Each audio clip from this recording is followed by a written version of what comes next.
제2부 장강의 영웅들 제국원 장강은 흐른다. 제26장 장화궁과 사기궁. 미병지회가 열린 이후 실로 오랜만에 중원의 평화가 깃들었다. 매년 수차례씩 벌이던 전쟁이 일체 일어나지 않았다.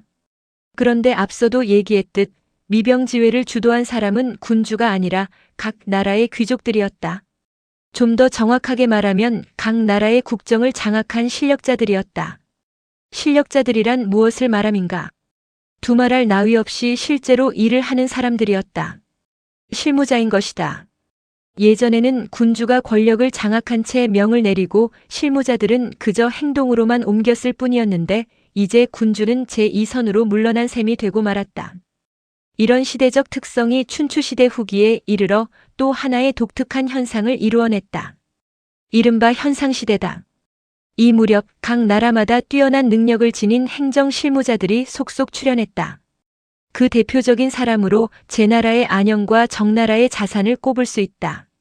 이들의 공통점은 모두 현실주의적인 정치가라는 점이었다. 앞서 안영에 대해 말했지만 실제로 재상직에 올라 현상시대를 먼저 열어간 사람은 자산이었다.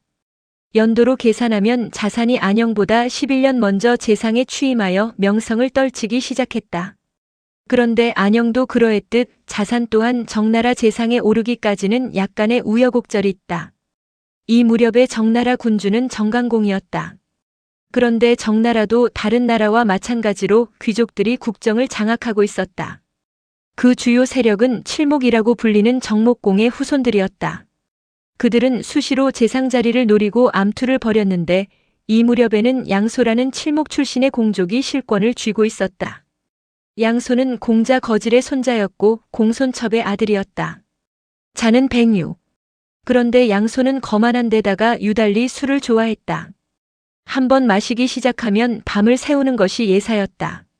게다가 이상한 습성까지 있어 술을 마시는 동안에는 일절 방문객을 만나지 않았다. 그래서 아예 집에다 지하실을 파고 그곳을 술 마시는 전용 장소로 삼았다. 어느 날이었다. 초나라에 사신을 보낼 일이 있어 정강공이 재상인 양소에게 적임자를 물었다. 양소가 대답했다. 공손흑을 보내는 것이 좋겠습니다. 그런데 이때 공손흑은 초나라로 갈 수 없는 사정이 있었다. 공손초라는 공족과 한 여자를 놓고 팽팽한 신경전을 벌이고 있는 중이었다. 만일 그가 먼 길을 떠나면 자신이 좋아하는 여자를 공손초에게 빼앗기고 말 것 같은 불안감이 들었다. 공손흑은 고심 끝에 양소를 만나 자신의 초나라행을 취소해달라고 부탁하기로 마음먹었다. 양소의 집으로 찾아갔다. 그러나 그의 얼굴조차 볼 수 없었다. 재상께서는 지금 지하실에서 술을 마시고 계십니다. 한번 들어가시면 언제 나올지 저희들도 알지 못합니다. 문지기의 말에 공손흑은 불같이 화를 내었다. 어찌 이런 자가 한 나라의 재상일 수가 있는가? 사랑의 욕망에 눈이 먼 그는 그날 밤 자기 일족인 사씨의 가병을 동원하여 양소의 집을 포위하고 불을 질렀다. 그때도 양소는 크게 취해 있었다. 그는 정변이 일어난 줄로 알고 시종들의 부축을 받아 겨우 탈출하여 옥량이라는 땅으로 피신했다. 술이 깨고 나서야 자신의 집에 불을 지른 것이 공손흑과 사씨 일족인 것을 알고는 이를 갈았다. 그자들을 용서하지 않으리라. 옥량에 며칠 머무는 사이 그의 가신들이 하나 둘씩 모여들었다. 그들은 신정성안의 동향을 보고했다. 일이 이상하게 꼬여 사씨를 중심으로 여러 시족들이 작당하여 양씨를 아예 몰아내려 하고 있습니다. 다만 한호와 공손교만이 그들에게 가담하지 않고 중립을 지키고 있을 뿐입니다. 그 말을 듣고 양소는 기뻐했다. 한호와 공손교는 어질고 덕망이 있는 사람들이다. 그들은 반드시 나를 도울 것이다. 양소는 곧 가신들과 신정으로 달려갔다. 성문은 굳게 닫혀 있었다. 그들은 새벽녘에 하수구를 통해 성 안으로 잠입한 후 가병을 이끌고 사대를 공격했다. 사대는 공손흑의 조카로서 사씨 일족의 당주였다. 기습을 받은 사대는 가병을 정돈하여 공손흑, 인단 등 일족과 함께 북문 근처에서 양소를 맞아 싸웠다. 이때 한호와 공손교는 여전히 중립을 지키고 있었다. 양소도 사대도 모두 사자를 보냈다. 우리 편이 되어 주시오. 그러자 공손교가 하늘을 우러르며 탄식했다. 우리는 모두 형제간인데 어쩌다 이런 꼴이 되었는가. 나는 하늘이 편드는 쪽을 택할 것이다. 한호와 공손교의 도움을 예상했던 양소는 그들이 계속 중립을 지키는 바람에 4대 1족에게 크게 패했다. 결국 그는 여기저기 쫓기다가 양고기를 파는 점포 안에서 피살되고 말았다. 사람들은 4대의 보복이 두려워 아무도 그 시체를 수습하지 않았다. 이 소문을 들은 공손교가 양소의 시신을 거두어 수의를 입히고 슬피 통곡했다. 어찌하여 세상은 이리도 불행한가. 곡을 마친 후 예법에 맞춰 그를 두성 땅에 장사 지내주었다. 뒤늦게 이 사실을 안 공손응는 눈썹을 꿈틀거렸다. 알고 보니 공손교도 양소의 일당이었구나. 그자를 용서하지 않으리라. 가병을 일으켜 공손교의 집으로 쳐들어가려는 것을 한호가 붙잡고 단호하게 쏘아붙였다.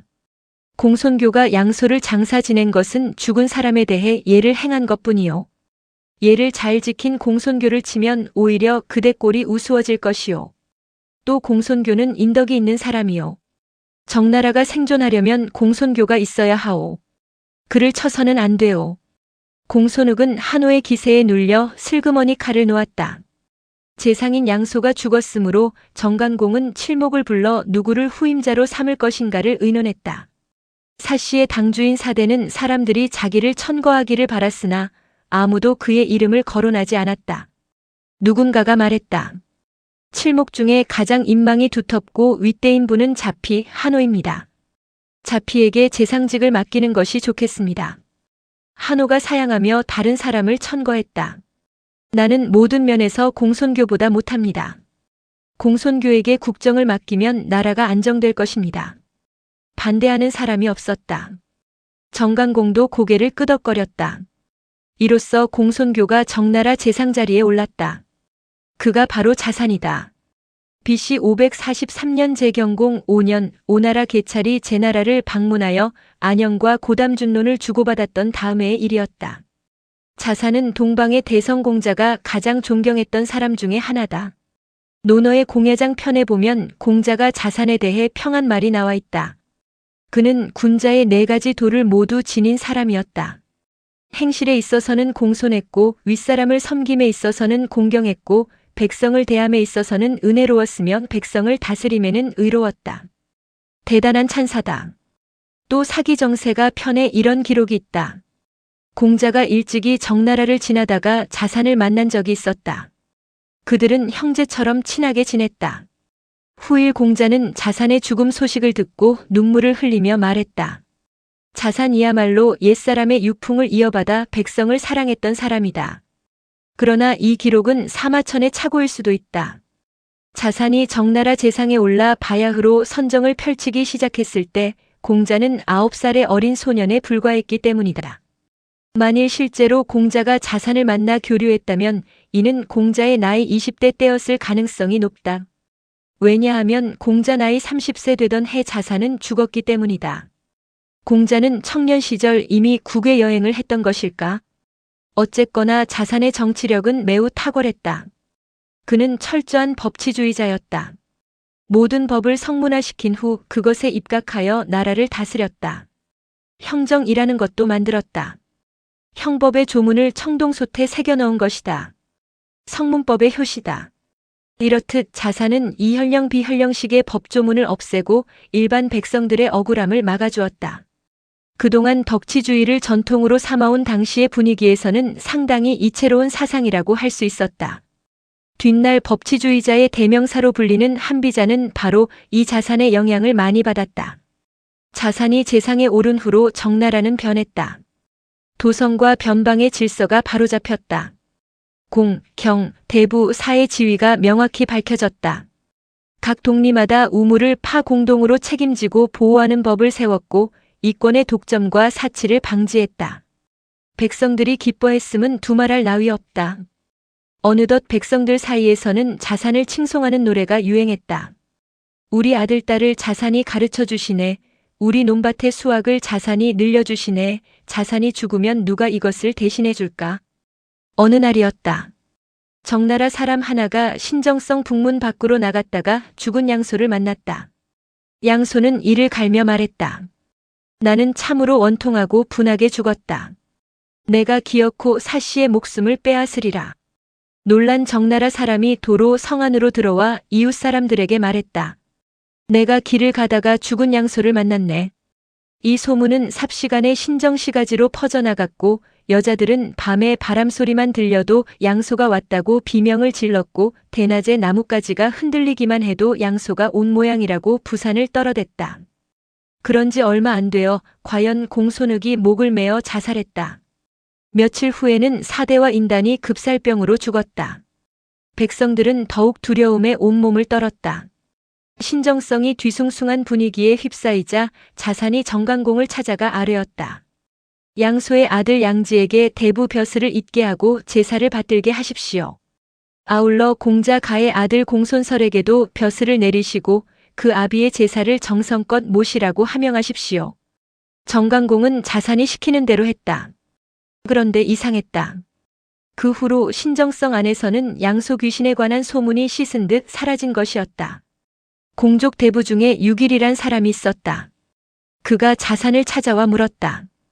양소의 아들에게 벼슬을 내린 이후로 괴상한 소문이 자취를 감추었습니다. 이것이 어찌 된 일입니까? 자산이 웃으며 대답했다. 대개 사람들은 흉악하게 죽으면 그 혼백이 원귀가 된다고 믿고 있소.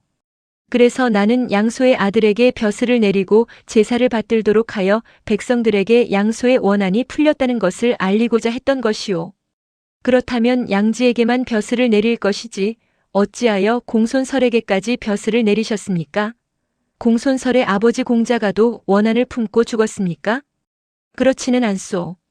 내가 공손설에게 벼슬을 주고 제사를 정성껏 모시게 한 것은 공자가가 원한을 품고 죽었기 때문이 아니라 애초부터 귀신이란 믿을 것이 못 된다는 것을 알려주기 위해서였소. 결국 모든 것은 사람의 마음에 달려있는 것이지요. 이 말을 듣고 유길은 자산에 대해 더욱 감탄에 마지 않았다. 미병지회 이후 전쟁이 중지되면서 초강대국 진나라와 초나라에도 많은 변화가 일어났다. 화평회담이 있은 이듬해인 BC 545년 재경공 3년 초나라 군주인 초강왕이 세상을 떠났다. 이 해는 제나라 경봉이 고채와 난조, 진무우와 포국 등에게 실각당해 오나라로 망명한 해이기도 하다. 초강왕의 뒤를 이어 왕위에 오른 사람은 그의 아들인 웅균이었다. 마침 영윤인 굴건도 죽었으므로 새 왕인 웅균은 자신의 숙부인 웅건을 영윤에 임명했다. 그런데 웅건은 사람됨이 경박하고 거만했으며 권력에 대한 욕심이 상당했다. 특히 남에게 지배받는 것을 싫어했다. 반면 조카인 왕 웅균은 허약한 체질에 마음까지 모질지 못했다.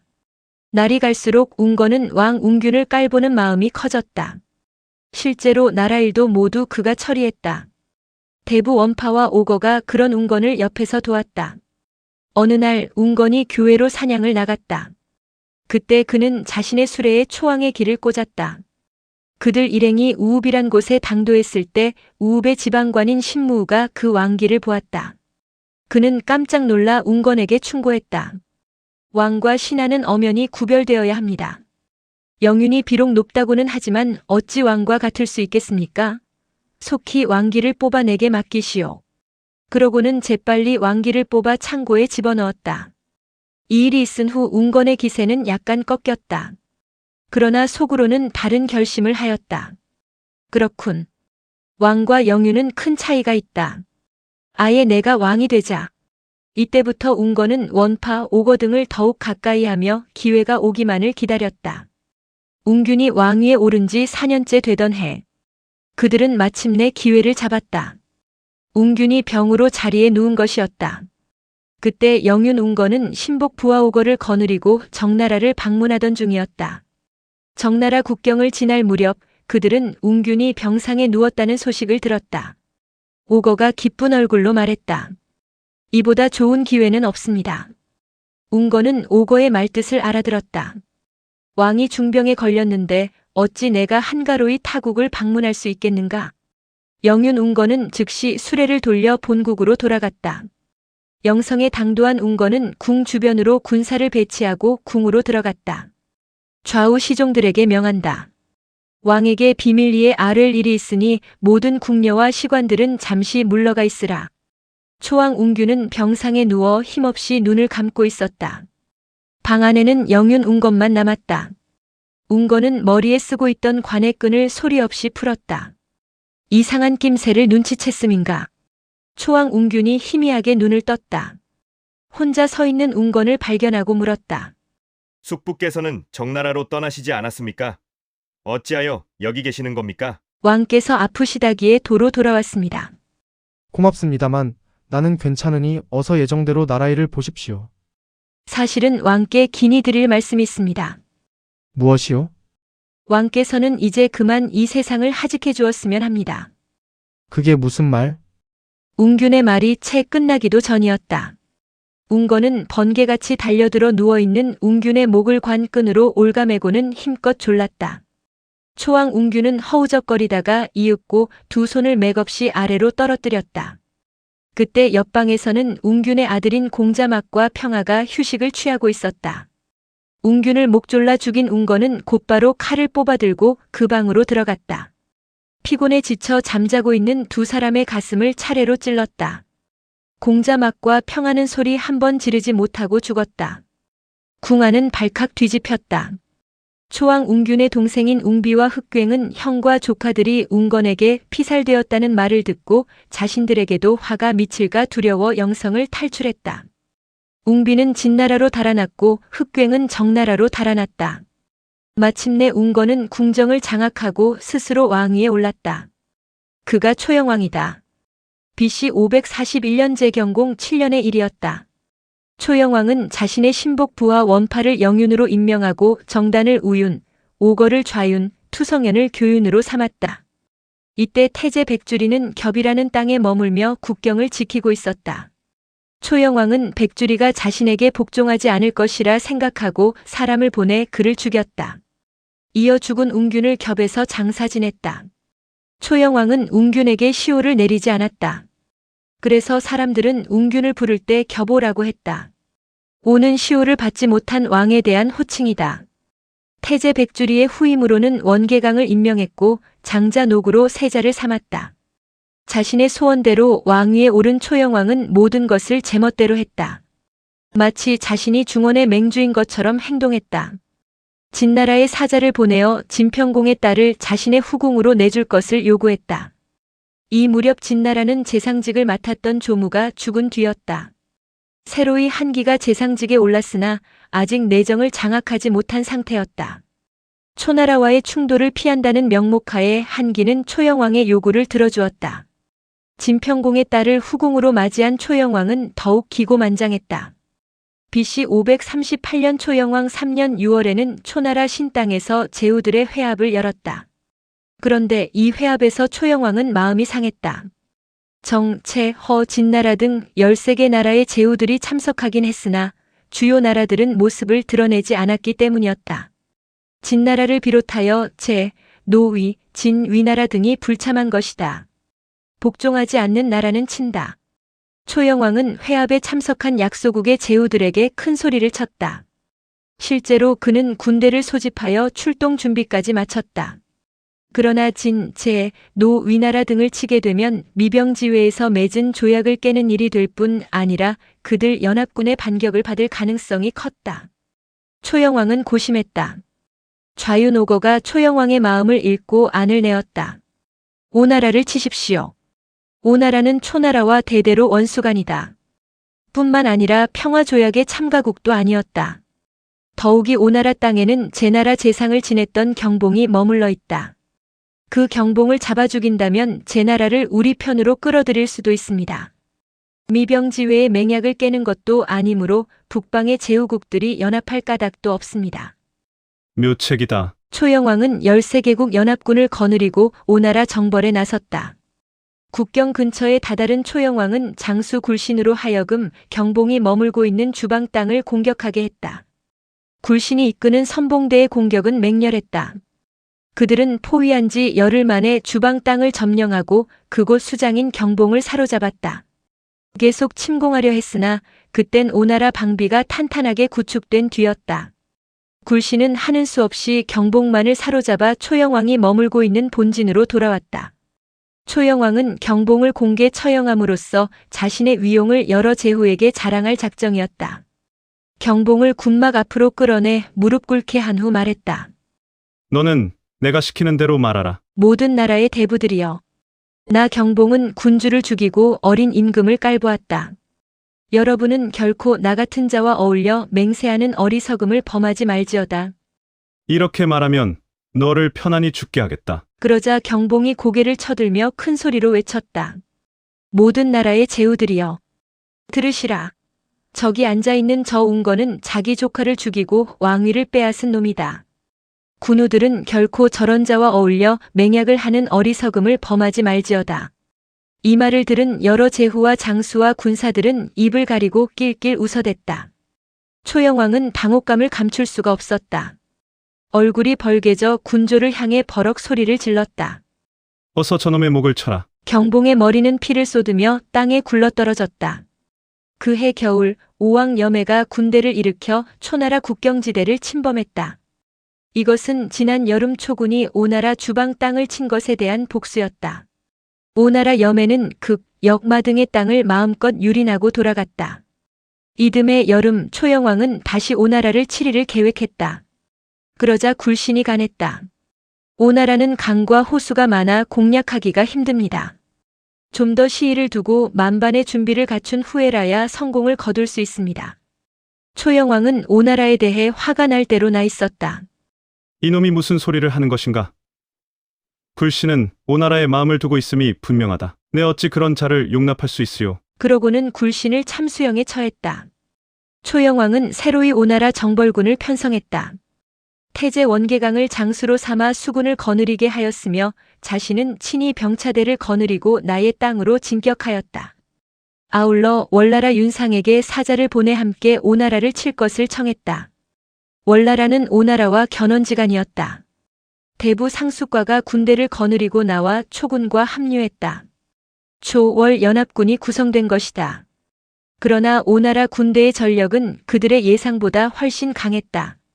초나라 수군대장 원계강이 자기라는 강 안에서 대패했고 초영왕 또한 오군의 수비군에 가로막혀 여청에서 더 이상 나갈 수가 없었다. 그제야 초영왕은 길게 한숨을 내쉬며 탄식했다. 내가 공연히 굴신을 의심하고 죽였구나. 결국 그는 아무런 소득도 얻지 못하고 영성으로 회군했다. 나는 중원의 패자다. 초영왕에게는 이런 의식이 있었다. 일종의 과대망상이다. 늘 자신의 위용을 천하 제후들에게 과시하고 싶어 했다. 13개국 연합군과도 공격했고 초월연합군을 거느리고 오나라를 친 것도 그러한 심리에서였다. 오나라 정벌에 실패하자 초영왕은 이번에는 다른 방법을 생각해냈다. 초나라의 재력과 물질을 보여줌으로써 중원 제후들을 압도하고자 했다. 그리하여 생각해낸 것이 호화궁전의 신축이었다. 이듬해부터 감리라는 땅에 거대한 규모의 별궁을 짓기 시작했다. 감리는 지금의 호북성 감리현 서북쪽 일대다. 초나라 전역에 대사령을 내리고 부역하는 사람들을 징집했다.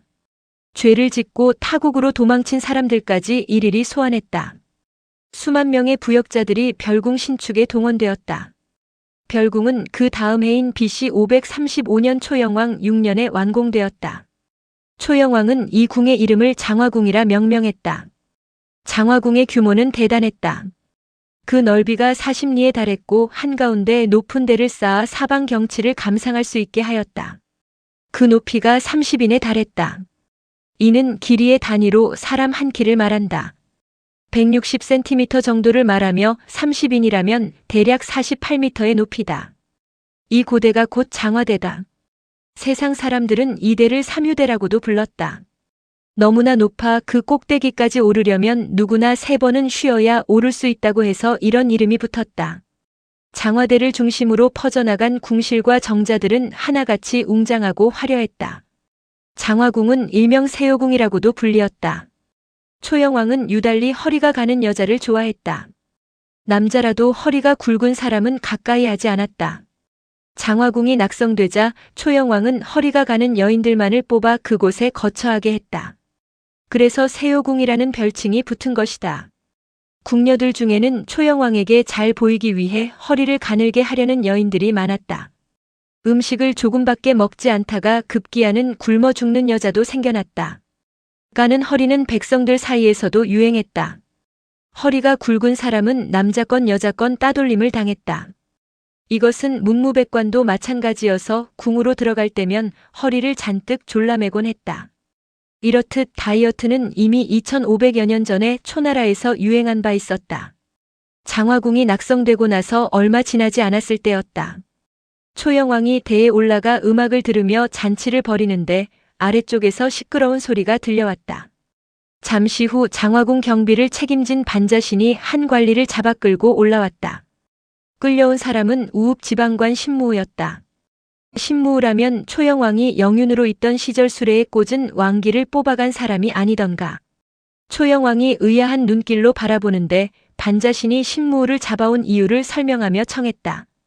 벼랑간 신무우라고 하는 자가 안으로 뛰어들어오더니 제 마음대로 장화궁을 지키는 수졸 한 놈을 잡아가려 했습니다. 그래서 신이 신무우를 잡아 끌고 온 것입니다. 왕께서는 그의 죄를 다스려 주십시오. 그대는 누구를 잡아가려 했느냐? 신무우가 자초지종을 설명하기 시작했다. 지난날 신이 거느리고 있던 부하 중에 문지기 한 놈이 있었습니다. 그런데 그 놈은 문을 지키다 말고 오히려 신의 방으로 들어와 주기를 훔쳐서는 어디론가 달아나 버렸습니다. 신은 1년 남짓 그 놈을 찾았으나 결국 잡지 못했습니다.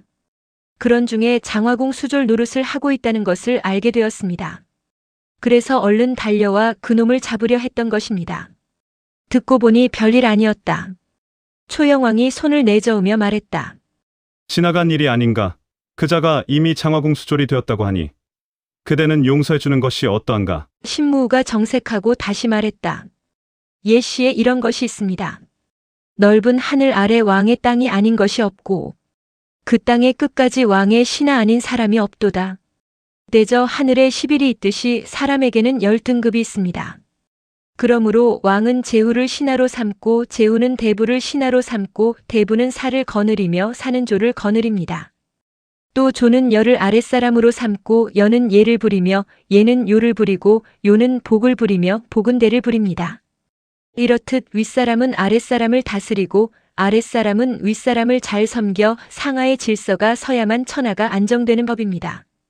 신이 죄를 범한 수조를 능히 벌주지 못하는데 왕께서는 무엇으로써 신하들을 부리려 하십니까? 만일 왕께서 죄지은 수조를 보호하신다면 그것은 곧 왕이 도둑의 우두머리가 되는 것이요. 장차 이 나라 질서는 크게 어지러워질 것이 틀림없습니다. 신무우의 명쾌하면서도 논리정연한 웅변의 초영왕은 할 말을 잃었다. 고개를 끄덕이면서 말했다. 그대 말이 옳다. 그대는 그대의 부하를 잡아가도록 하라. 초영왕은 장화궁의 낙성식을 성대하게 치르고자 했다. 애초에 자신의 위용과 초나라의 재력을 과시하고자 지은 궁전이 아니었던가. 중원의 모든 제후들에게 초청 사신을 보냈다. 초영왕은 잔뜩 부푼 마음으로 제후들이 당도하기를 기다렸다. 노나라로 갔던 태제 원계강이 노나라 군주 노소공을 데리고 가장 먼저 돌아왔다. 원계강이 크게 기뻐하는 초영왕에게 넌지시 간했다. 노나라는 예법의 밝은 나라입니다. 왕께선 특히 주의하시어 노공의 비웃음을 사지 않도록 하십시오. 염려 마라. 노공의 풍채는 어떠한가? 얼굴이 희고 키가 크고 수염이 한자 남짓해서 풍채가 매우 좋습니다. 초영왕은 비밀리에 영을 내려 키 크고 수염이 긴 10사람을 뽑았다. 좋은 의복에 관을 씌워 사흘간 예법을 익히게 한 후 노소공의 처소로 보내 접대하도록 했다. 노나라 사람은 외모를 중시하고 예의범절을 잘 따지는 성향이다. 노소공은 풍채 좋은 10사람을 보고 적잖이 감탄했다. 초나라 사람들은 무례하고 거친 줄로만 알았는데 실제로 보니 그게 아니로구나. 노소공은 곧 10사람의 안내를 받아 장화궁을 둘러보았다. 노나라에서는 감히 상상도 못할 장엄하고 화려한 건축물들이 몇십 리에 걸쳐 늘어서 있는 것을 보고 노소공은 벌린 입을 다물지 못했다. 놀랍도다. 반쯤 넋이 나간 노소공에게 초영왕이 자랑스레 물었다. 귀국에도 이런 아름다운 궁실이 있는지요? 노나라는 조그만 나라입니다. 어찌 초나라의 만분지 1인들 따를 수 있겠습니까? 기가 한풀 꺾인 노소공의 대답에 초영왕은 한껏 기분이 좋았다. 더욱 교만한 기세로 장화궁을 두루 돌아다녔다. 30인이 넘는 높이의 장화대 앞에 이르렀다. 고개를 뒤로 꺾어야 꼭대기를 쳐다볼 수 있을 정도였다.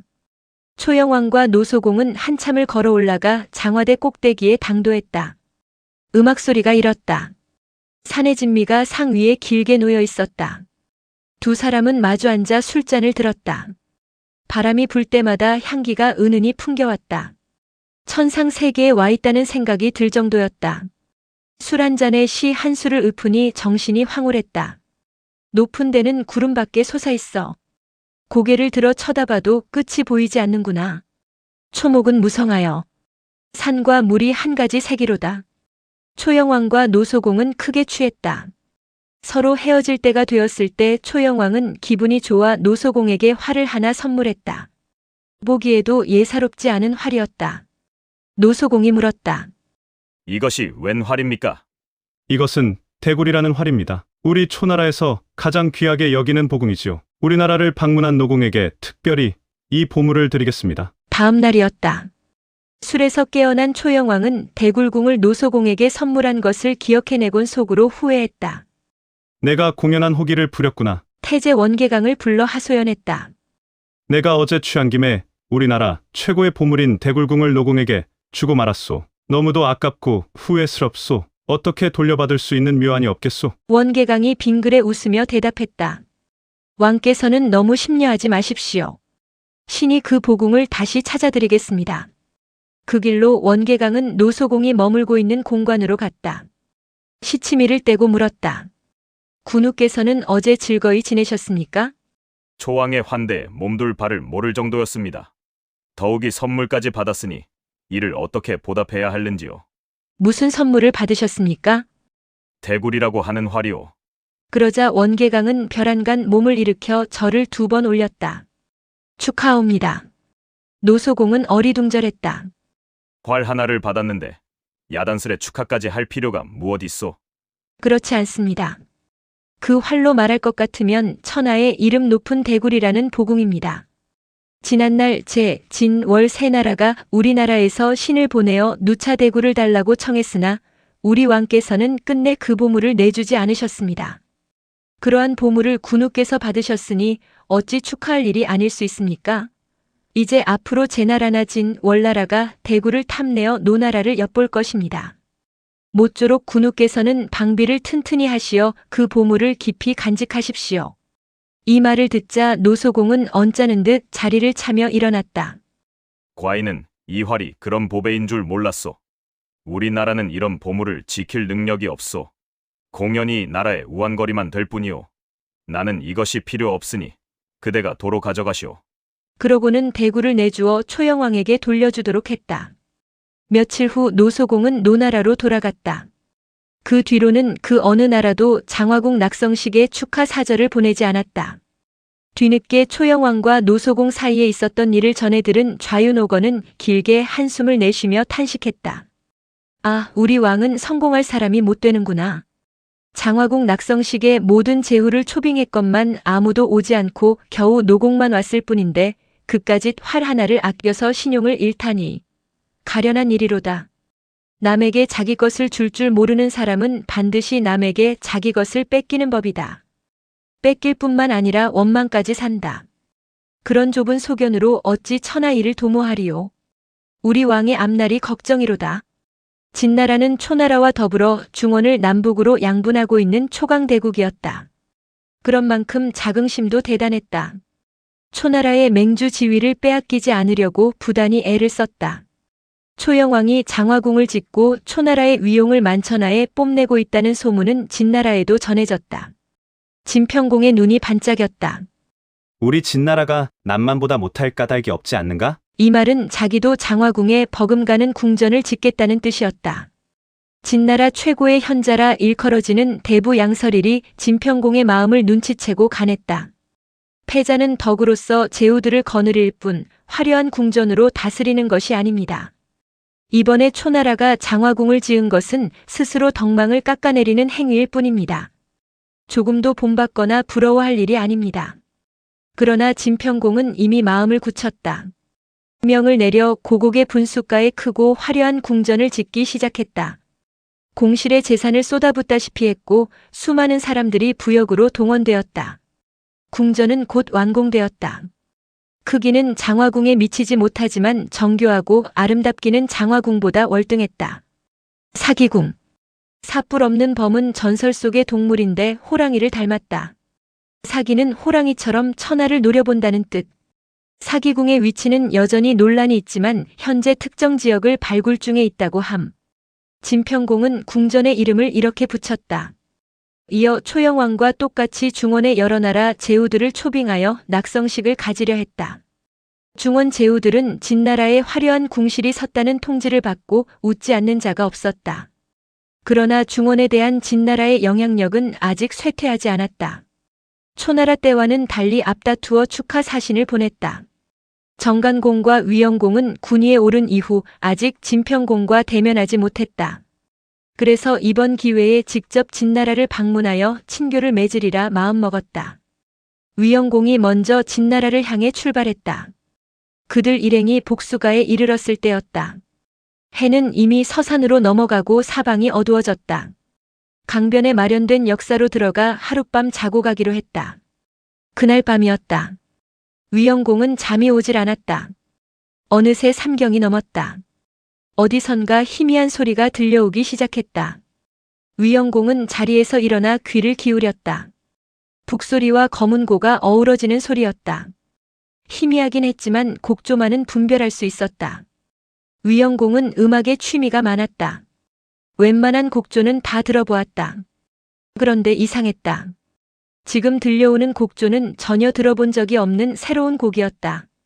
위영공은 옆방에서 자는 시자를 깨웠다. 사연을 불러오라. 사연이란 태사연이다.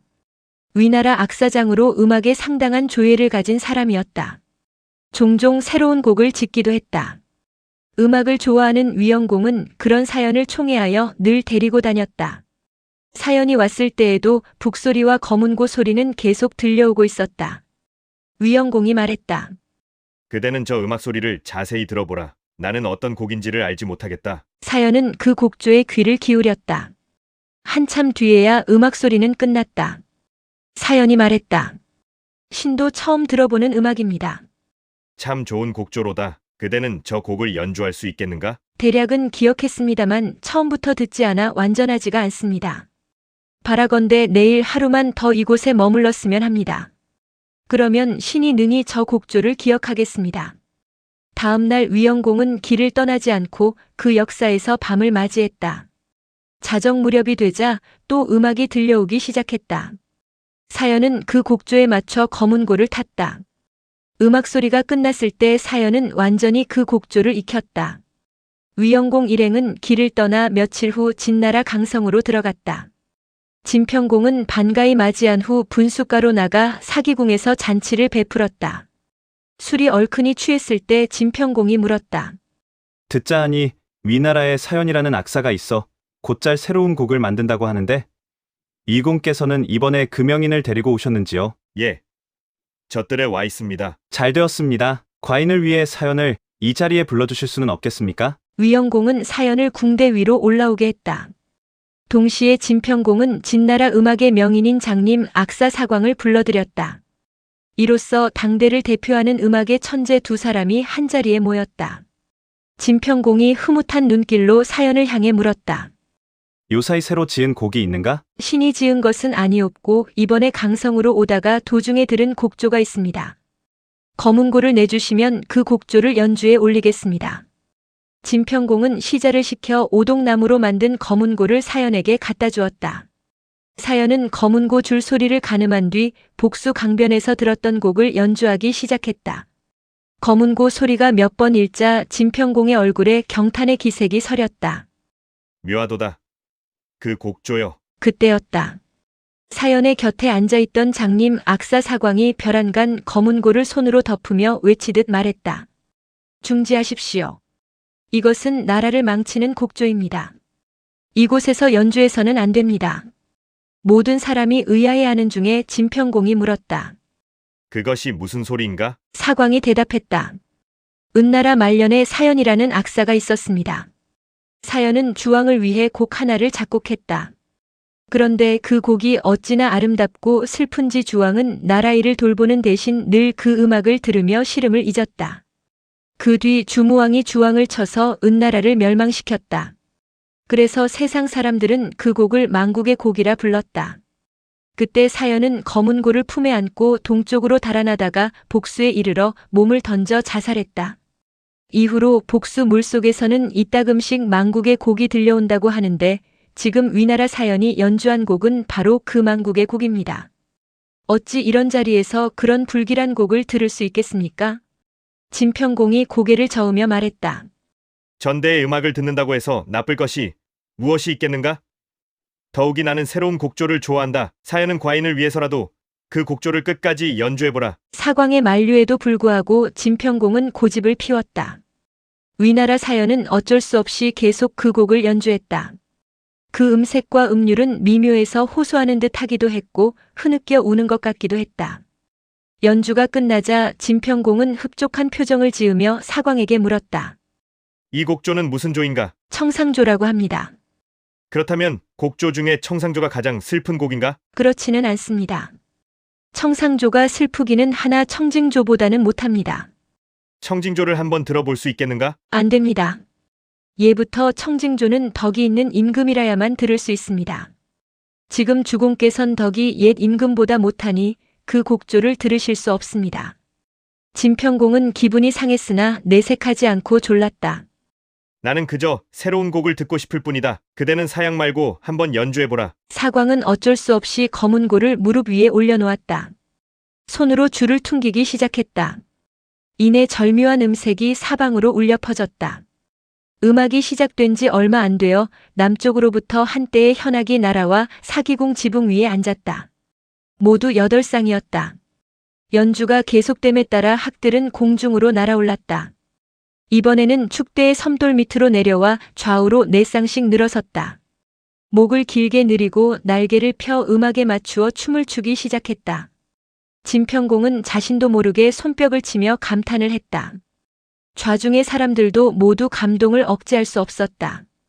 연주가 끝나자 진평공은 백옥으로 만든 술잔에 술을 가득 부어 사광에게 내려주었다. 사광은 공손히 그 잔을 받아 마셨다. 진평공의 칭찬은 계속 이어졌다. 내가 지금껏 수많은 음악을 들어보았지만 청징조보다 더 좋은 곡조는 들어본 일이 없도다. 사광이 대답했다. 청징조가 좋기는 하나 청각조보다는 못합니다. 진평공의 눈이 휘둥그레졌다. 청징조보다 더 훌륭한 곡조가 있다는 말인가? 믿을 수가 없다. 그대는 어찌하여 그 곡을 들려주지 않는 것인가? 청각조는 청징조와는 극격이 다릅니다. 신은 감히 연주할 수 없습니다. 어째서 그런가? 청각조는 황제가 귀신을 부리기 위해 지으신 곡입니다. 황제는 사망오제 중 한 사람이다. 중국의 시조로 불린다. 어느 때인가 황제는 코끼리가 끄는 수레를 타고 태산으로 행차하여 귀신을 소집했다. 사방의 귀신들은 황제의 위험에 눌려 태산으로 달려와 무릎을 꿇었다. 그것을 보고 지은 것이 청각조다. 이후로 청각조를 연주하면 귀신들이 모여들었습니다. 그러나 황제가 돌아가시고 나서는 그 어떤 임금도 감히 청각조를 연주하지 않았습니다. 덕이 엷어서 귀신을 부릴 수 없었기 때문입니다. 능력이 없는 사람이 불러 모으면 불행만 있을 뿐 하등의 도움도 되지 않습니다. 사광의 말을 들은 진평공은 더욱 그 음악이 듣고 싶어졌다. 나는 이제 늙었다. 진실로 말하노니 청각조를 한번 들을 수 있다면 비록 죽어도 여한이 없겠다. 바라건대 주공께서는 그 음악을 듣지 마십시오. 사광은 사양하며 검은 고를 연주하지 않았다. 그러나 진평공은 막무가내였다. 급기야는 자리를 차고 일어나 연주할 것을 명령했다. 만일 연주하지 않으면 목을 베리라. 사광은 탄식하며 검은 고를 다시 무릎 위에 올려놓았다. 아, 이제 우리 주공은 죽는구나. 곡이 울려 퍼지기 시작했다. 놀라운 일이었다. 서쪽 하늘에서 검은 구름이 일었다. 소리가 이어짐에 따라 일진 광풍이 휘몰아쳤다. 주렴과 비단 방장이 찢어졌다. 음식상에서 그릇이 굴러떨어지고 궁실의 기왓장이 어지러이 날아 흩어졌다. 복도의 기둥이 기울고 뇌 성병력이 몰아쳤다. 굵은 빗방울이 쏟아지기 시작했다. 눈 깜짝할 사이에 궁대 아래로 물이 차올랐다. 뜰 아래 늘어서 있던 시종들은 놀라 사방으로 달아났다. 진평공과 위영공도 두려움에 휩싸여 바닥에 납작 엎드렸다. 한참 뒤에야 음악은 끝났다. 또 한 번 신기한 일이 벌어졌다.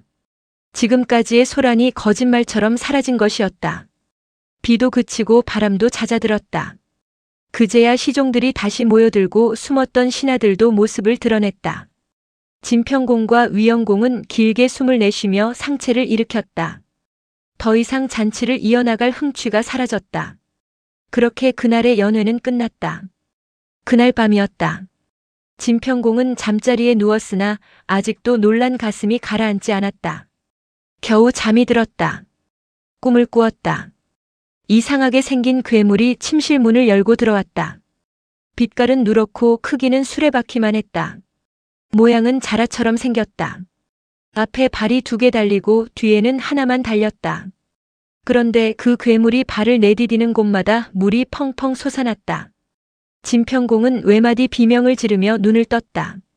다음 날 아침 진평공은 신하들을 불러 간밤의 꿈 이야기를 들려주고 나서 물었다. 그 괴물이 무엇일까? 그러나 물음에 답하는 신하는 아무도 없었다.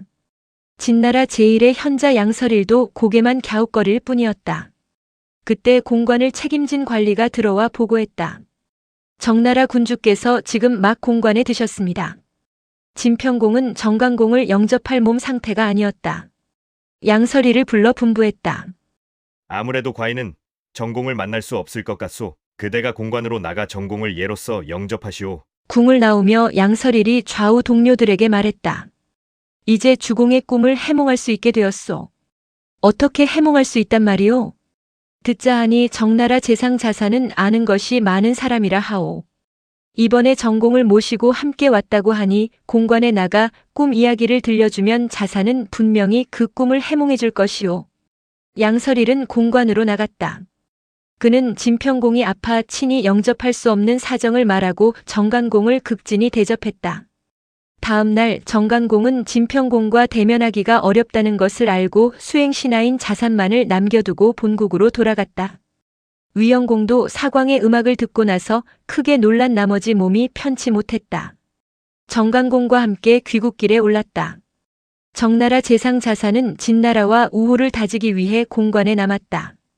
양설일은 기회다 싶어 자산에게 물었다. 우리 주공께서 꿈에 자라처럼 생긴 괴물을 보셨다는데 몸이 누렇고 발이 3개 달렸다고 합니다. 이것이 무슨 징조인지 선생께서는 아십니까? 자산이 생각에 잠겼다가 대답했다. 내가 알기로 자라 생김새에 발이 3개 달린 짐승은 그 이름이 내라고 합니다. 사망오제 이후 중국의 최초의 왕조가 생겨났다. 하왕조가 그것이다. 하왕조의 첫 번째 임금은 우다. 우 임금의 아버지는 곤이다. 곤은 요 임금 시절에 치수의 사명을 맡았으나 아무런 성과도 거두지 못했다. 그리하여 순임금이 나라를 물려받았다. 순임금은 섭정에 오르자 곤을 잡아서 동해 우산이란 곳에서 죽였다. 곤을 처형할 때 다리 하나를 잘랐다. 곤의 혼백은 황내라는 괴물로 변하여 우연 속으로 들어갔다. 그 후 우임금이 하왕조를 세우고 아버지 곤의 넋을 위로했다. 이때부터 하, 은, 주 3대를 내려오며 제사를 빠뜨린 적이 없었다. 그런데 춘추시대로 접어들면서 주왕실이고 폐업을 이룬 맹주고 누구 하나 곤의 넋을 위로하는 제사를 올린 적이 없었다.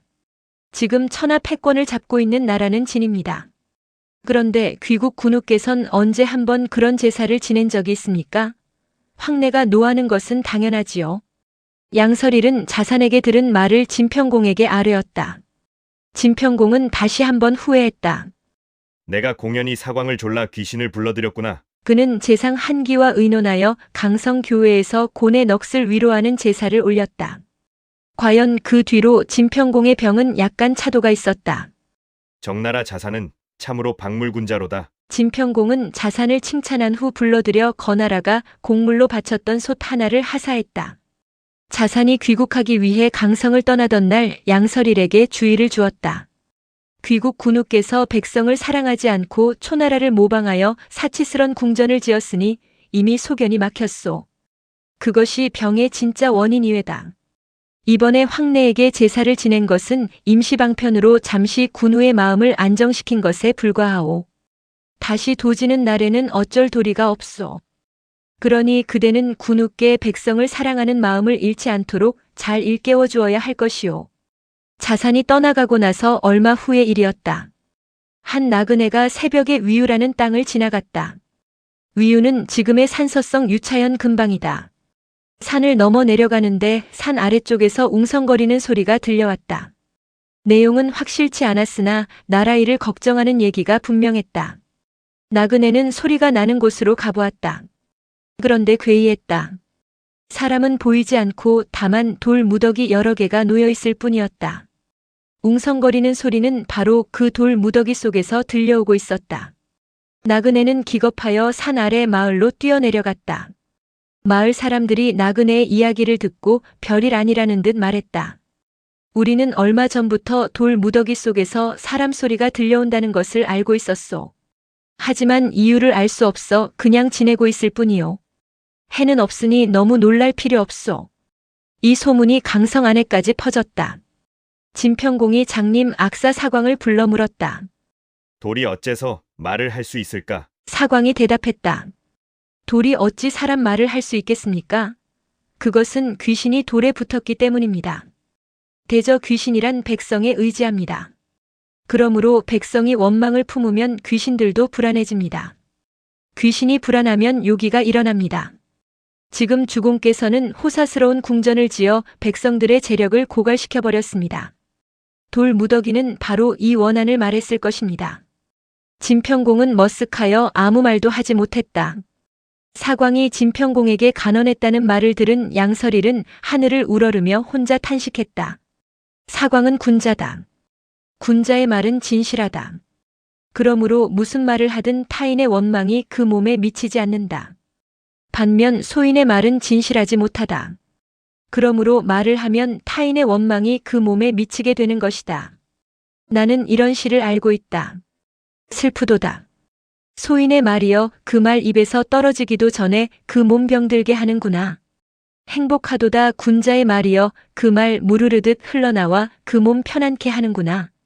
장화궁을 지은 초왕도 사기궁을 지은 우리 주공도 장차 닥쳐올 불행을 어쩌지 못할 것이다. 사광은 이것을 알고 있는 사람이다. 아니나 다를까? 얼마 후 진평공의 병이 재발했다. 백약을 써도 소용없었고 명산으로 나가 제사를 올려도 효험이 없었다. 진평공은 끝내 일어나지 못하고 결국 숨을 거두었다. 공연히 초영왕의 장화궁을 흉내내었다가 백성들의 원망만 산 채 세상을 떠났다.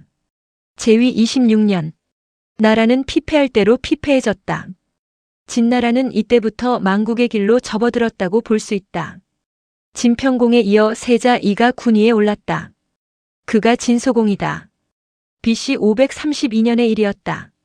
이 해에 제나라에서는 안영이 제상직에 올라 바야흐로 제나라 국력을 탄탄히 키워가고 있었다. BC 534년 초영왕 7년에 초나라가 진나라를 멸망시키는 사건이 벌어졌다. 그 경위를 살펴보면 대략 다음과 같다. 초영왕은 장화궁을 지었으나 그 어느 나라고 이렇다 할 반응을 보이지 않았다. 반면 진평공이 사기궁을 짓자 모든 나라가 일제히 축하 사절을 보냈다. 이것이 초영왕의 자존심을 크게 상하게 했다. 군사를 일으켜 중원을 쳐야 이분이 풀겠다. 미병지회 따위는 이제 그의 귀에 들어오지 않았다. 신복 대신인 좌윤오거가 겨우 초영왕을 달랬다. 장화궁 때문에 중원의 모든 나라를 적으로 삼을 수는 없습니다. 만일 왕께서 중원의 위험을 떨칠 생각이시라면 죄 있는 나라를 쳐야 대의 명분이 섭니다. 초영왕의 귀가 솔깃했다. 죄 있는 나라. 그렇습니다. 지금 진나라에 수상쩍은 일이 일어났습니다. 내막을 조사한 후 그 죄를 빌미로 진나라를 치면 다른 나라들도 감히 연합할 생각을 하지 못할 것입니다. 진나라에서 발생한 수상쩍은 일이란 이런 것이었다. 그 무렵 진나라 군주는 진해공이었다. 진해공에게는 여러 아들이 있었다.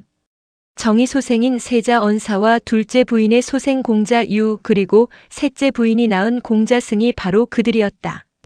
그런데 진해공은 둘째 공자 유를 유달리 총애하여 자신의 동생인 초와 과를 공자 유의 스승으로 임명했다. 진해공에게는 불치병이 있었다.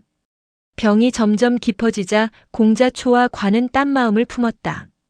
주공인 형님께선 둘째 아들 유를 특별히 사랑하신다. 그리하여 우리를 유의 태부와 소부로 삼으셨다. 이는 곧 세자 언사를 죽이고 공자 유를 후계자로 삼으라는 은밀한 명이 아닐까? 제 생각도 그렇습니다. 마침 주공께서 병이 깊으시니 이참에 언사를 해치우고 공자 유로 하여금 후계자가 되게 합시다. 그러고 나서 우리 두 사람이 상경에 올라 나라를 다스립시다. 이렇게 공모한 두 사람은 대부 공안을 끌어들여 세자 언사의 사례를 명했다. 이 일이 성공하면 그대에게 가장 큰 고을을 내리겠소. 그날로 공안은 힘이 장사인 역사 한 사람을 구하여 국문을 지키는 문지기로 들여보냈다. 며칠이 지난 3월 어느 날 밤이었다. 세자 언사가 진해공을 문병하고 나오는데 문지기들 사이에 섞여있던 장사가 느닷없이 뛰어나와 초롱을 빼앗아 불을 꺼버렸다. 주변은 삽시간에 암흑에 휩싸였다. 그 틈을 타 장사는 비수를 뽑아 세자 언사를 찔러 죽였다. 이러한 죽음으로 인해 세상 사람들은 그를 도세자라고 부르고 있다. 비운의 세자라는 뜻이다. 국문에선 한바탕 소동이 벌어졌다. 공자초와 과가 달려와 놀란 체하며 지시했다. 속히 범인을 잡아라. 다음 날 아침 그들은 조당으로 나가 대부들에게 선포했다. 세자가 피살되었고 주공은 내일을 장담할 수 없소이다. 마땅히 둘째 아들인 공자 유를 후계자로 삼아야 할 것이요. 병상에 누워있던 진해공은 세자 언사가 피살되고 공자 유가 세자에 올랐다는 소식을 듣고는 격분한 나머지 스스로 목을 메고 자살했다. 그래서 애라는 시호가 붙었다. 진해공에 이어 공자 유가 진나라 군위에 올랐다. 오거로부터 진나라 내막을 듣고 난 초영왕은 크게 기뻐했다. 어찌 그런 무도한 자를 용서할 수 있으요. 내 친히 진나라를 천하의 도리를 바로잡으리라. 그러할 때 마침 진나라 대부 우징사가 공자 유의 즉위를 알리기 위해 영성에 도착했다. 이어 진해공의 셋째 아들인 공자승이 피살된 세자 언사의 아들 공손호를 데리고 초나라로 도망쳐왔다. 초영왕은 이미 모든 내막을 알고 있던 터라 우징사를 잡아 목을 베어 죽였다. 그러고는 자신의 동생인 공자 기지를 대장으로 삼고 공손호를 앞세워 진나라를 향해 쳐들어갔다. 한편 진나라 임금이 된 공자유는 사자로 간 우징사가 초나라에서 참수당했다는 소식을 듣고 기겁초풍했다. 임금 노릇할 생각이 일시에 사라졌다. 그는 재빨리 정나라로 달아났다. 공자과 또한 초영왕이 공손호를 앞세우고 쳐들어온다는 소식을 듣고 얼른 형인 공자초에게 달려갔다. 우리도 어서 달아나 화를 면하는 것이 좋지 않겠습니까? 공자초가 대답했다. 걱정할 것 없다. 내 이미 초군을 물리칠 계책을 세워놓았다. 너는 아무 걱정하지 말고 내 말만 따르라. 이윽고 초영왕이 대군을 거느리고 진나라 도성을 포위했다. 진나라 백성들은 세자 언사의 죽음을 불쌍히 여기고 있던 참이었다. 그들은 초영왕이 언사의 아들 공손호를 앞세우고 들어오자 기뻐하며 초군을 환영했다. 민심이 돌아선 것을 눈치챈 공자관은 다급하여 다시 공자초에게로 달려가 물었다. 이제는 우물쭈물거릴 시간이 없습니다. 형님께서 초군을 물리칠 방도가 있다고 했는데 그것을 빨리 실행에 옮겨야 하지 않겠습니까? 그제야 공자초가 과에게 물었다. 초군을 물러가게 하려면 반드시 필요한 것이 하나 있다. 너는 그것을 내게 빌려줄 수 있겠는가? 그것이 무엇입니까? 바로 너의 목이다. 공자과가 눈을 동그랗게 뜨며 뒤로 물러났다. 그러나 공자초의 동작이 더 빨랐다. 들고 있던 칼을 뽑아 동생의 목을 향해 후려쳤다. 공자과의 목은 선혈을 쏟으며 땅에 떨어졌다. 공자초는 공자과의 목을 들고 성 밖으로 나가 초영왕에게 바쳤다. 세자 언사를 죽이고 공자유를 임금에 앉힌 것은 다 공자과의 소행입니다. 이제 태양처럼 빛나는 대왕의 위엄을 빌려 신이 공자과의 목을 끊어왔습니다. 초영왕은 진나라가 대항하지 않고 순순히 승복하자 내심 흡족했다. 그러나 겉으로는 엄한 표정을 지었다. 그런다고 해서 진나라 죄가 없어지는 것은 아니다. 그러자 공자초가 나지막한 음성으로 속삭였다. 지금 진나라는 공자유가 달아났기 때문에 임금이 없는 형편입니다. 예전에 우리 진나라는 초나라의 현으로 편입된 적이 있습니다. 지금이 바로 좋은 기회입니다. 왕께서는 어찌 진나라를 초나라 현으로 삼을 생각을 하지 않으십니까? 순간 초영왕의 입이 찢어질 듯 벌어졌다. 바로 나의 뜻과 같도다. 너는 돌아가서 과인을 맞이할 준비를 갖추도록 하라. 공자초는 모든 것이 자기 뜻대로 이루어지자 기쁜 마음으로 성 안으로 돌아갔다. 죽은 세자 언사의 막내 동생인 승은 초영왕이 공자초를 살려 돌려보냈다는 말을 듣고 땅을 치며 통곡했다. 초영왕에게 달려가 호소했다. 이번 사건의 주범은 공자초입니다. 그런데도 그놈은 모든 죄를 공자과에게 뒤집어 씌우고 자기만 빠져나갔습니다. 이래서야 어찌 선군과 세자가 지하에서 눈을 감을 수 있겠습니까? 그대는 너무 슬퍼 마라. 과인에게도 생각이 있도다. 다음 날 초영왕은 영접 나온 공자초를 따라 진나라 도성 안으로 유유히 들어갔다. 진나라 문무백관이 모두 나와 초영왕을 배알했다. 초영왕은 천자라도 된 듯 거만한 표정으로 그들의 아련을 받은 후 대부 공환을 불러냈다. 내가 세자 언사를 죽인 공환인가? 그러합니다. 뻔뻔스럽구나. 신하된 자로서 세자를 죽이다니. 내가 후세를 위해서라도 너를 벌하지 않을 수 없도다. 이 말이 끝나기가 무섭게 좌우 무사들이 달려들어 공환의 목을 베었다. 이것을 보고 있던 공자초의 얼굴이 새파랗게 질렸다. 아니나 다를까 초영왕의 날카로운 눈길이 공자초에게 감어물렀다. 이번 사태의 주모자가 그대라고 하더군. 맞는가? 그것이 아니오라. 과인은 진나라를 바친 공을 생각해서라도 그대를 용서하고 싶다. 그러나 모든 공론이 그렇지 않다. 목숨만은 살려줄 테니 너는 집안 식구를 데리고 멀리 동해로 떠나가거라. 공자초는 감히 대답을 못하고 연신절만 올려댔다. 결국 그는 월나라로 추방당했다. 이로써 세자 언사의 살해범들은 모두 죽거나 쫓겨났다. 공자승은 조카 공손호를 데리고 초영왕 앞으로 나가 감사의 인사를 올렸다. 그는 당연히 진나라 군위에 공손호가 오를 줄 알았다. 그런데 초영왕의 입에서는 전혀 뜻밖의 말이 튀어나왔다.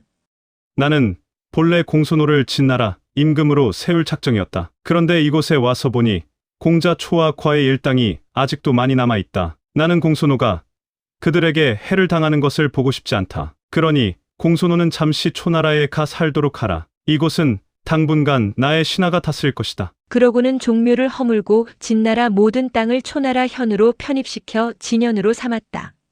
진나라는 멸망한 것이었다. 이에 대한 후일담으로 춘추자 시전에 다음과 같은 일화가 있다. 초나라에서는 도에 해당하는 지방장관을 공이라고 하고 군에 해당하는 지방장관을 윤이라고 한다. 진현은 도에 해당하는 큰 지방이다. 따라서 진현을 다스리게 될 장관은 진공이 되는 것이다. 초영왕은 초대 진공에 천봉술을 임명했다. 천봉술은 지난날 정나라 장수 황희를 사로잡은 바 있는 바로 그 사람이다. 그때 운건 지금의 초영왕이 그 공을 가로채려는 바람에 초강왕에게 소송을 걸기도 했었다. 그 재판을 백주리가 담당했는데 그때 생긴 고사성어가 바로 상하기수가 아니었던가. 초영왕도 천봉술도 당시의 일을 기억하고 있었다.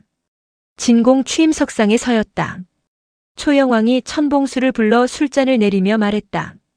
지난날 성균 싸움 때 그대가 오늘과 같은 일이 있을 것을 알았더라면 아마도 그대는 황희를 나에게 양보했을 것이오. 그러고는 한바탕 통쾌한 웃음을 터뜨렸다. 앞으로는 나에게 맞서지 말라는 경고의 뜻이었다. 이에 대해 천봉술은 다음과 같이 받아쳤다. 만일 왕께서 오늘처럼 되실 줄 알았더라면 신은 그때 더욱 올바른 소송을 요구하여 초나라의 정의가 살아있음을 보여주었을 것입니다.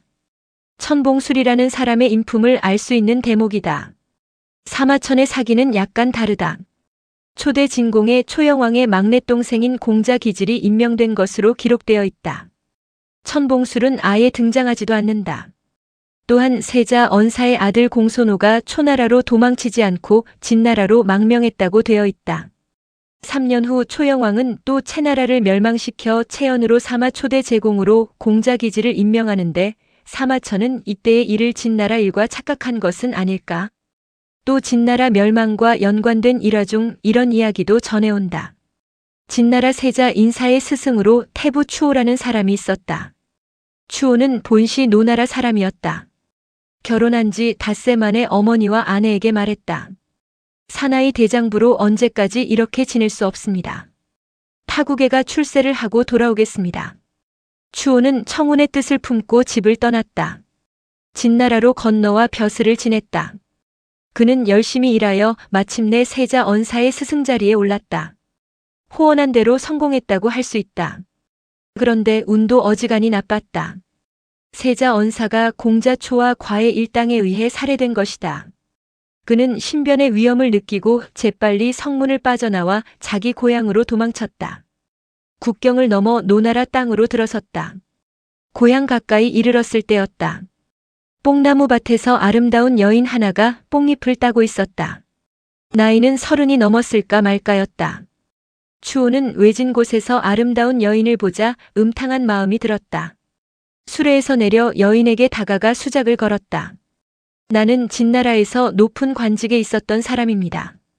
부인은 이 뙤약볕에서 뽕을 따느라 수고가 많으시군요.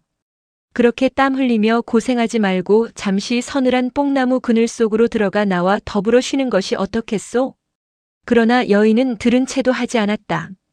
몸이 단 추호는 금덩이 하나를 꺼내 들고 다시 통사정했다.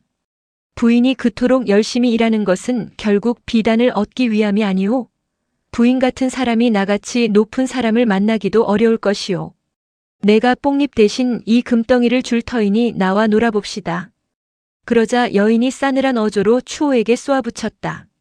저는 뽕을 따다가 부지런히 누에를 쳐서 실을 뽑아 입을 것과 먹을 것을 장만해 시부모를 봉양하고 남편을 모셔야 하는 아낙네입니다. 제게는 금덩이 같은 것은 필요 없습니다. 제가 바라는 것은 나으리께서 쓸데없는 생각을 버리시고 어서 집으로 돌아가 식구를 잘 보살피는 일입니다. 그만 돌아가 주십시오. 아무리 유혹해도 소용없다는 것을 안 추호는 풀이 죽어 그 자리를 떠 이윽고 집으로 돌아왔다. 10년 만에 귀가였다. 그 사이 늙은 어머니가 반가이 아들을 맞이해 주었다.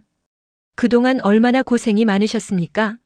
이제는 소자가 어머니를 보살펴드리겠습니다. 내가 없는 동안 내 아내가 집안 살림을 꾸려가며 나를 돌봐주었다. 내 아내 같은 효성 지극한 여인은 하늘 아래 둘도 없을 게다. 제 아내는 어디 갔습니까? 뽕을 따러 갔으니 곧 돌아올 게다. 일구월심으로 너를 기다리고 있었으니 오늘은 내 아내가 무척 기뻐하겠구나. 잠시 후 한 안악이 뽕 광주리를 이고 마당 안으로 들어섰다. 그런데 이게 웬일인가? 아까 전에 뽕나무 밭에서 수작을 걸었던 바로 그 여인이 아니던가. 그들은 결혼하여 얼굴도 채 익히기 전에 헤어졌다가 10년 만에 다시 만나는 바람에 서로 얼굴을 알아보지 못했던 것이다. 여인도 놀라고 추호도 놀랐다. 특히 추호는 아내 얼굴을 볼 면목이 없어졌다. 얼굴이 벌개져 어찌할 바를 모르는데 아내가 분노가 담긴 음성으로 꾸짖었다. 내 남편이 설마 당신같이 더러운 사람인 줄은 몰랐소. 당신은 결혼한 지 닷새 만에 어머니와 나의 곁을 떠나 다른 나라로 가서 출세했습니다. 이제 10년 만에 돌아오는 길이었으니 마땅히 수레를 빨리 몰아 집으로 향했어야 했습니다. 그런데 당신은 어떻게 했습니까? 길가에서 만난 여인에게 금덩이를 주며 음탕한 수작을 부렸습니다. 이를 어찌 의라할 수 있겠습니까? 부모에게 불효하고 불의를 자행하는 사람이 어찌 집안을 제대로 다스릴 수 있을 것이며 나라에 충성할 수 있겠습니까? 창피하고 창피합니다. 나는 당신 같은 사람을 남편으로 두지 않겠습니다. 당신은 다른 여자를 얻어 살도록 하십시오. 나는 오늘로써 이 집을 나가겠습니다. 여인은 말을 마치자 집을 나와 동쪽으로 달려 강물에 몸을 던져 죽었다. 추호는 뒤늦게 자신의 잘못을 크게 뉘우치고 아내의 시체를 건져 정중하게 장사 지내주었다. 그 후로 그는 결코 벼슬과 여색을 탐내지 않았다. 그 후 노나라 사람들은 그 여인의 행동이 깨끗하다 하여 결부라 칭하고 그녀를 위해 강가에 결부사라는 사당을 지어 해마다 제사를 지내주었다.